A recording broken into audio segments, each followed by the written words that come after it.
Hi everyone, my name is Shimon, and in today's video I'm going to show you an Excel template to help you manage your home budget. In principle, this is going to be a nice and easy to use file with no fireworks, with no macros, no sophisticated formulas. Just you type in whatever you need to do and you get the result that you're expected to get. So let's get to it. Okay, it consists of a number of tabs.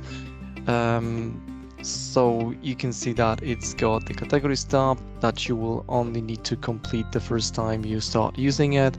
And obviously you'll need to focus predominantly on income and expenses and the following tabs, which I'll discuss later on. So when you're first setting it up, you can see that you've got a column which contains the income information. So you've got this space down to row 15 for entering any types of any subcategories of income or expenses. So you can see that you can put all the information in the table here. If you wanted to extend it, you can do so. I'll show you in a moment how. But these are the placeholders, and if you're using it the first time, you don't need to do anything else. Just review these expenses types and the subcategories of expenses as well.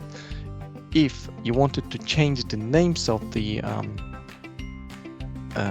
expenses or add additional one, you can do so, no problem here. Let's say you buy a house, that would be nice, wouldn't it? And then you basically want to add some subcategories, so let me copy it from the flat. And then, and this is the most technical part, the rest is much easier than this. You come into formulas, click on name manager, and then you can see this one was called category 1. Now you just need to change it to house, click, and that's it. Close it, and that's it. And this will be ready to use in the income and expenses tabs. Why we did that? Just to make our lives easier, so that you don't need to type in everything each time you come here. You just select it from the drop down, so you just select the category, and then based on the category it will pull the information on the subcategories as well. This one contains pre-populated information. Don't attach too much attention to it. This is all fake data, and it won't always tally up and make sense. But this is just to visualize how this template works. So the first column, easy.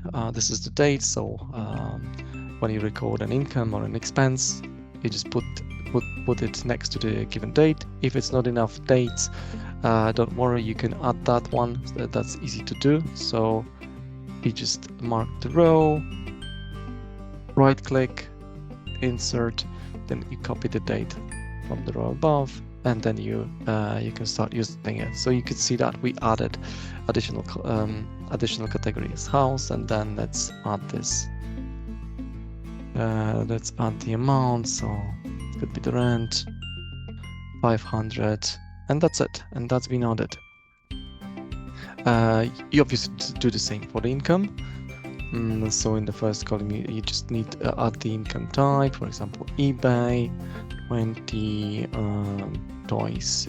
Let's say we sold some toys, and that's it. That's our income for this month.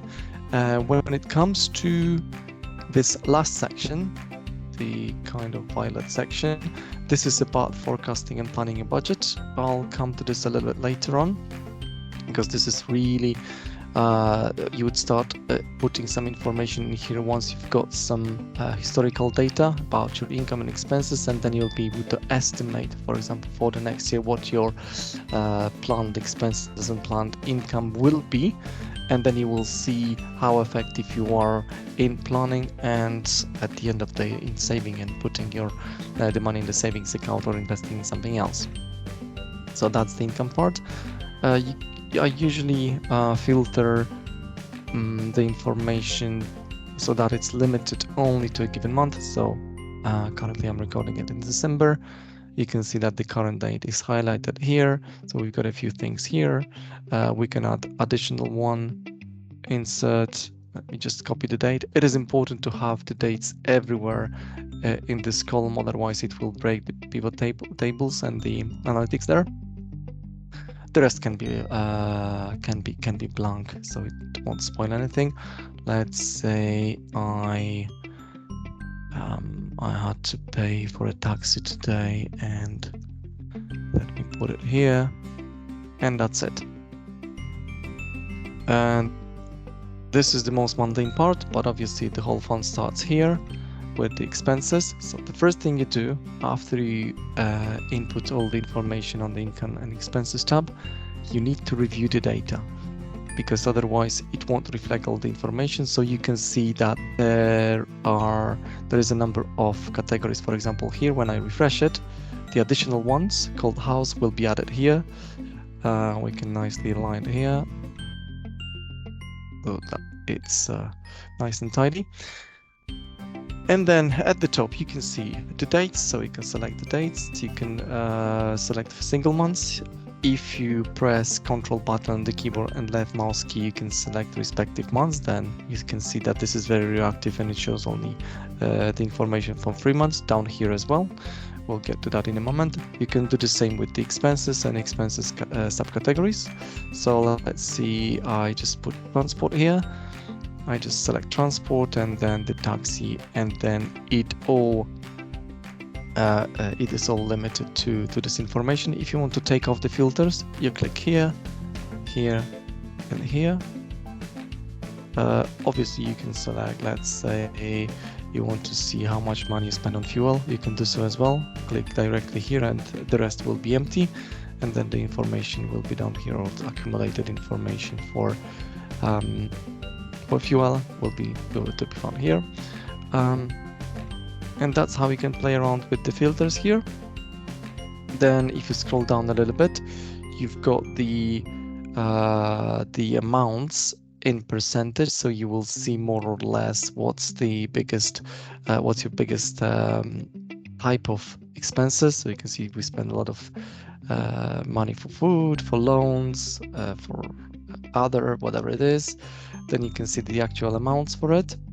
And if you want to see the specific information without going to filters and so on this tab, then you can double click on it. So let's see how we spend money on children. I double click on it, it opens a new tab here, and then you can exactly see when and how you spend the money. So it will only limit the information to the expenses category. You can do the same just for keeping it nice and tidy. I just delete this one, but you can do it for any other type of information. You can double click here, you can double click there, and this will all show you. You see, this will be only for the month of January, and it will list all the expenses related to food. So let me just delete this one as well. So it's nice, and it looks as before. Then it gets even more interesting when we click into the balance tab. Balance is the, as you could expect, the income versus expenses, and then you can see in the column here what is the difference. So in most of the months we were able to save some money, and this is really what you would be putting into your savings account, at least in theory. You can see there is a couple of months where we went below zero, so there were more expenses than the income. In this case, it actually looks justified because we went on holidays in July. Similarly, in December, we bought a lot of presents, and it is all visualized here on this graph. So obviously the green one is the income, and the reddish one is the expenses. And what you can see in here in the frame is what you should actually pay into your savings account again.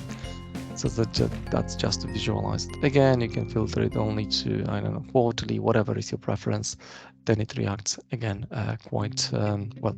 It reacts immediately. So I'll take off the filter here by clicking this icon. Then we go into the forecast. Forecast is a little based on the on this date, and obviously all the information that we've got in this template or on this tab. The forecast is something that you put beforehand, and then you compare if what you have plans to earn or what you have plans to spend actually was reflected in the reality, and then you can see if there is something you could work on. So this looks, you can see we've got this planned income and actual income, and then we've got planned expenses and the actual expenses, and then as a result of that we've got planned savings and actual savings. And the last column shows the difference between the savings, what we have actually saved and what we plan to save. And it looks like we plan to save much more than we actually did. So the actual savings were 25,000. We were planning to save 76,000, very ambitious. So that means that we didn't save 50, well, we are under the line 50,000. Obviously, it's not too bad because we still managed to save overall 25,000, but still we were planning to save more. So you could actually revisit your forecast, your planned income and expenses. Maybe this was wrong, or you are actually spending too much. So this is really what you should consider. And yes, that's basically it. What I wanted to show you. And obviously, if you like this one, if you start using it, and you will get the link to downloading this file in the comment. So if you like it, if you're using it, feel free to support me. You've got a link to the Buy Me a Coffee. I'll be more than happy. So thank you very much. I hope you'll enjoy using it, and see you next time. Take care.